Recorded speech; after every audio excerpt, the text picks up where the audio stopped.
പണ്ട് കാലത്ത് uric acid മൂലം ഉണ്ടാകുന്ന പ്രശ്നങ്ങൾ വളരെ കുറവായിരുന്നു. പക്ഷേ ഇപ്പോൾ അത് കൂടുതലായി കാണുന്നുണ്ട്. കാരണം നമ്മുടെ ജീവിതശൈലിയിൽ ഉണ്ടായ മാറ്റങ്ങൾ തന്നെയാണ് ഈ ആഹാരത്തിലും വിഹാരത്തിലും ഒക്കെ ഉണ്ടായ മാറ്റങ്ങൾ. അപ്പോൾ എന്താണ് ഈ യൂറിക് ആസിഡ്?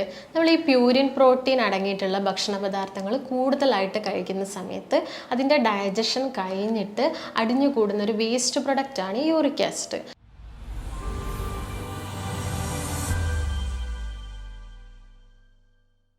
നമസ്കാരം, ഞാൻ ഡോക്ടർ ഭാഗ്യ, Q1 ഹെൽത്ത് കെയറിലെ ആയുർവേദിക് ഫിസിഷ്യൻ. ഇന്ന് നമ്മളിൽ പലരും കൂടുതലായി നോക്കുന്ന ഒരു കാര്യമാണ് ഈ കൊളസ്ട്രോൾ അല്ലെങ്കിൽ ഷുഗർ ലെവൽ. അത്ര തന്നെ ഇമ്പോർട്ടൻസ് കൊടുത്ത് നമ്മൾ വെറീഡായിട്ട് നോക്കുന്ന മറ്റൊരു കാര്യമാണ് യൂറിക് ആസിഡിൻ്റെ ലെവൽ. പണ്ട് കാലത്ത് യൂറിക് ആസിഡ് മൂലം ഉണ്ടാകുന്ന പ്രശ്നങ്ങൾ വളരെ കുറവായിരുന്നു. പക്ഷേ ഇപ്പോൾ അത് കൂടുതലായി കാണുന്നുണ്ട്. കാരണം നമ്മുടെ ജീവിതശൈലിയിൽ ഉണ്ടായ മാറ്റങ്ങൾ തന്നെയാണ് ഈ ആഹാരത്തിലും വിഹാരത്തിലും ഒക്കെ ഉണ്ടായ മാറ്റങ്ങൾ. അപ്പോൾ എന്താണ് ഈ യൂറിക് ആസിഡ്? നമ്മൾ ഈ പ്യൂരിൻ പ്രോട്ടീൻ അടങ്ങിയിട്ടുള്ള ഭക്ഷണ പദാർത്ഥങ്ങൾ കൂടുതലായിട്ട് കഴിക്കുന്ന സമയത്ത് അതിൻ്റെ ഡൈജഷൻ കഴിഞ്ഞിട്ട് അടിഞ്ഞുകൂടുന്ന ഒരു വേസ്റ്റ് പ്രൊഡക്റ്റാണ് ഈ യൂറിക് ആസിഡ്. നോർമലി അത് കിഡ്നി വഴി മൂത്രത്തിലൂടെ പുറന്തള്ളപ്പെടുന്നു. എന്നാൽ ചില ആളുകളിൽ അത് ശരീരത്തിൻ്റെ വിവിധ ഭാഗങ്ങളിലായിട്ട് കാണപ്പെടുന്നു. അങ്ങനെയാണ് യൂറിക് ആസിഡ് മൂലമുള്ള പ്രശ്നങ്ങൾ ആളുകളിൽ ഉണ്ടാക്കുന്നത്. ഇപ്പം സ്ത്രീകളെ അപേക്ഷിച്ച് കൂടുതലായിട്ടും യൂറിക് ആസിഡിൻ്റെ പ്രശ്നങ്ങൾ കാണിക്കുന്നത് പുരുഷന്മാരിലാണ്. അപ്പോൾ നമുക്ക് അതിൻ്റെ റേഞ്ച് എങ്ങനെയാണെന്ന് നോക്കാം. നോർമൽ റേഞ്ച് വരുന്നത് 3.5 മുതൽ 7.3 വരെയാണ്. എന്നാൽ പുരുഷന്മാരിൽ അതൊരു 7 ഒക്കെ എത്തുമ്പോഴേക്കും അവരിൽ ലക്ഷണങ്ങൾ കാണിച്ചു തുടങ്ങാറുണ്ട്. ഇപ്പോൾ സ്ത്രീകളിലാണെങ്കിൽ ഒരു 5.9 എത്തുമ്പോഴേക്കൊക്കെ ജോയിൻറ്റ്സിനൊക്കെ പെയിൻ വരാറുണ്ട്. അപ്പോൾ എന്തൊക്കെയാണ് ഇതിൻ്റെ ലക്ഷണങ്ങൾ എന്ന് നമുക്ക് നോക്കാം. നമ്മൾ കോമൺ ആയിട്ട് കേൾക്കാറുണ്ട്, രാവിലെ എഴുന്നേൽക്കുമ്പോൾ ഉപ്പൂറ്റയ്ക്ക് ഉണ്ടാകുന്നൊരു വേദന, നടക്കുമ്പോഴുള്ളൊരു ബുദ്ധിമുട്ട്, കുറച്ച് നടന്നാൽ വേദന മാറുന്നു എന്നൊക്കെ. ഇതൊക്കെ യൂറിക് ആസിഡ് കൂടുന്നത് കൊണ്ട് സംഭവിക്കുന്നതാണ്.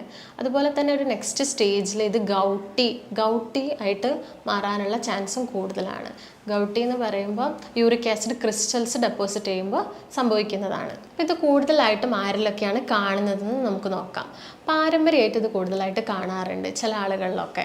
അതുപോലെ തന്നെ ഈ കിഡ്നിക്ക് ഡാമേജ് സംഭവിക്കുന്ന ആളുകളിൽ നമ്മൾ പറഞ്ഞു യൂറിക് ആസിഡിനെ പുറന്തള്ളപ്പെടുന്നത് കിഡ്നി വഴിയാണ്. അപ്പോൾ കിഡ്നിക്ക് എന്തെങ്കിലും തകരാറുള്ള ആളുകളിൽ യൂറിക് ആസിഡിൻ്റെ പ്രശ്നങ്ങൾ കാണുന്നുണ്ട്. അതുപോലെ ഡയബറ്റിക് പേഷ്യൻസിൽ കാണുന്നുണ്ട്, അമിതഭാരമുള്ള ആളുകളിൽ കാണുന്നുണ്ട്, പോസ്റ്റ് മെനോപോസൽ സ്റ്റേജിൽ കാണുന്നുണ്ട്, ഈ ആർത്തവ വിരാമത്തിന് ശേഷം സ്ത്രീകളിൽ കാണുന്നുണ്ട്, ഈസ്റ്റ് കൂടുതലുള്ള ഭക്ഷണം എടുക്കുന്ന ആളുകളിൽ ഇത് കാണപ്പെടുന്നുണ്ട്.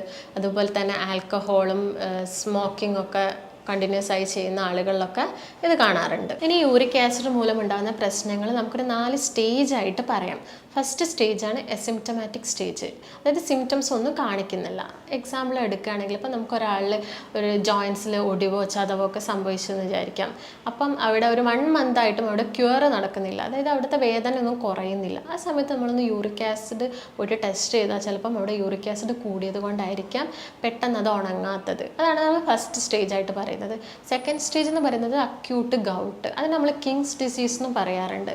ഇതിന് കാരണം എന്താണെന്ന് വെച്ചാൽ നമ്മൾ കുറച്ച് റിച്ച് ഫുഡ്, അതായത് ഷെൽഫിഷ്, ഞണ്ട്, ചെമ്മീൻ എന്നീ ഭക്ഷണങ്ങളൊക്കെ കൂടുതലായിട്ട് കഴിക്കുമ്പോൾ ഒരു ഗൗട്ടി സ്റ്റേജ് എന്ന് പറയുമ്പോൾ ആ ജോയിൻസിന് തന്നെ ഒരു ഡീഫോമിറ്റി സംഭവിക്കാം.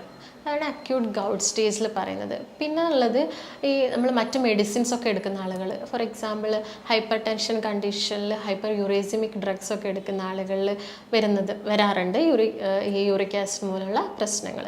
പിന്നെ ലാസ്റ്റ് കാര്യം പറയുകയാണെങ്കിൽ ജനിതകപരമായിട്ട്, അതായത് യൂറിക് ആസിഡ് മെറ്റബോളൈസ് ചെയ്യുന്ന എൻസൈംസ് വേണ്ടത്ര ഉൽപ്പാദിപ്പിക്കപ്പെടുന്നില്ലെങ്കിൽ നമ്മുടെ ശരീരത്തിൽ യൂറിക് ആസിഡ് മൂലമുള്ള പ്രശ്നങ്ങൾ കൂടുതലായിട്ടും കാണാറുണ്ട്. അപ്പോൾ നമുക്ക് എങ്ങനെ രോഗനിർണയം നടത്താമെന്ന് നോക്കാം. നോർമലി നമ്മൾ ചെയ്യാറ് സിറം യൂറിക് ആസിഡ് ടെസ്റ്റാണ്. അത് നമ്മൾ ബ്ലഡിലോ അല്ലെങ്കിൽ യൂറിനിലോ ചെയ്യാറുണ്ട്.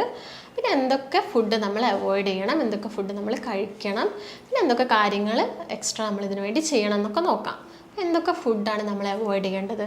നമുക്കറിയാം, റെഡ് മീറ്റായ പോർക്ക്, ബീഫ്, മട്ടൻ, താറാവിറച്ചി, അതുപോലെ തന്നെ ഓർഗൻ മീറ്റ്സ് കംപ്ലീറ്റ് ആയിട്ട് ഒഴിവാക്കണം. ഷെൽഫിഷുകൾ ഒഴിവാക്കണം, ഞണ്ട്, ചെമ്മീൻ, അങ്ങനെയുള്ള ഷെൽഫിഷൊക്കെ നമ്മൾ പൂർണ്ണമായിട്ട് ഒഴിവാക്കാൻ ശ്രദ്ധിക്കുക. പിന്നെ ചീര, പയറുവർഗ്ഗങ്ങൾ ഇവയൊക്കെ കുറച്ച് കൊണ്ടുവരിക ഭക്ഷണത്തിൽ. അതോടൊപ്പം ചായ ഒരു ദിവസം 3 ചായ, അതിൽ കൂടുതൽ ചായ എടുക്കാതിരിക്കുക. പിന്നെ നമുക്കറിയാം fried food, fast food, oily food, ഇങ്ങനെയുള്ള കാര്യങ്ങളൊക്കെ കംപ്ലീറ്റ് ആയിട്ട് ഒഴിവാക്കുക. ഇതൊക്കെ ശ്രദ്ധിച്ചാൽ നമുക്കിത് ഒരു പരിധി വരെ കുറയ്ക്കാൻ സാധിക്കും. അതോടൊപ്പം തന്നെ എന്തൊക്കെ ഫുഡ് നമ്മൾ ഇൻക്ലൂഡ് ചെയ്യണം, എന്തൊക്കെ ഫുഡ് നമ്മൾ കഴിക്കണം എന്ന് നോക്കാം. കൂടുതലായിട്ട് നമ്മൾ വെള്ളം കുടിക്കണം, ധാരാളം വെള്ളം കുടിക്കണം എന്ന് പറയുമ്പോൾ മിനിമം 8 ഗ്ലാസ് വെള്ളം ഒരു ദിവസം കുടിക്കാൻ ശ്രദ്ധിക്കുക. പിന്നെ സിട്രസ് ഫ്രൂട്ട്സ്, അതായത് പുളിയുള്ള നമ്മളെ ഓറഞ്ച്, ലെമൺ, മുസമ്പി, മാതളം ഇവയൊക്കെ കൂടുതലായിട്ട് ഉൾപ്പെടുത്താൻ ശ്രദ്ധിക്കുക. പിന്നെ ആൻറ്റി ഓക്സിഡൻറ്റ്സ് നമുക്കറിയാം, ഇഞ്ചി, മഞ്ഞൾ, ചെറുനാരങ്ങ ഇവയൊക്കെ കൂടുതലായിട്ടും ഉൾപ്പെടുത്തുക. ഇതിനോടൊപ്പം തന്നെ ധാരാളം തവിടുള്ള ബ്രൗൺ റൈസ് യൂസ് ചെയ്യുക. വൈറ്റ് റൈസ് കുറച്ച് കൊണ്ടുവന്നിട്ട് ബ്രൗൺ റൈസ് കൂടുതലായിട്ട് യൂസ് ചെയ്യാൻ ശ്രദ്ധിക്കുക. അതോടൊപ്പം നമുക്ക് ചെയ്യാൻ പറ്റിയൊരു കാര്യമാണ് ആപ്പിൾ സൈഡർ വിനെഗർ എന്ന് പറയുന്നത്. അതൊരു 2 ടേബിൾ സ്പൂൺ ഒരു ഗ്ലാസ് വെള്ളത്തിൽ മിക്സ് ചെയ്തിട്ട് ഒരു 15 ദിവസത്തോളം വെറും വയറ്റിൽ കുടിക്കുകയാണെങ്കിൽ വളരെ നല്ലതായിരിക്കും. പിന്നെ നമുക്ക് ചെയ്യാൻ പറ്റുന്ന ഒരു കാര്യമാണ് വ്യായാമം നമുക്കറിയാം, ഒരു ദിവസം മിനിമം 45 മിനിറ്റ്സ് എങ്കിലും എക്സസൈസ് ചെയ്യണം. അതോടൊപ്പം നമുക്ക് ഐസ് ബാഗ്സ്, നമുക്കറിയാം ഈ ജോയിൻറ്റ്സിലൊക്കെ പെയിൻ ഉണ്ടാകുന്ന സമയത്ത് നമുക്ക് ഐസ് ബാഗ്സ് വെക്കുകയാണെങ്കിൽ വേദനയിൽ നിന്നൊക്കെ ഒരു ശമനം ഉണ്ടാവുന്നതാണ്. അപ്പോൾ എന്തൊക്കെയാണ് ഇതിൻ്റെ സങ്കീർണതകൾ അല്ലെങ്കിൽ കോംപ്ലിക്കേഷൻസ് എന്താണെന്ന് നമുക്ക് നോക്കാം. നമ്മളിത് കറക്റ്റായിട്ട് ട്രീറ്റ് ചെയ്തിട്ടില്ലെങ്കിൽ ഇത് എന്തൊക്കെ അസുഖങ്ങളിലേക്ക് ലീഡ് ചെയ്യുന്നതാണ് പറയുന്നത്. ഇപ്പോൾ ഞാൻ ഓൾറെഡി പറഞ്ഞു കഴിഞ്ഞു, ജോയിൻറ്റ്സിൽ ഇത് ഡെപ്പോസിറ്റ് ചെയ്യുമെന്ന് പറഞ്ഞു. അതോടൊപ്പം തന്നെ ശരീരത്തിൻ്റെ വിവിധ ഭാഗങ്ങളിലത് നമ്മുടെ രക്തക്കുഴലുകളിലോ അല്ലെങ്കിൽ അവയവങ്ങളിലോ എവിടെ വേണമെങ്കിലും ഇത് ഡെപ്പോസിറ്റ് ചെയ്യപ്പെടാം.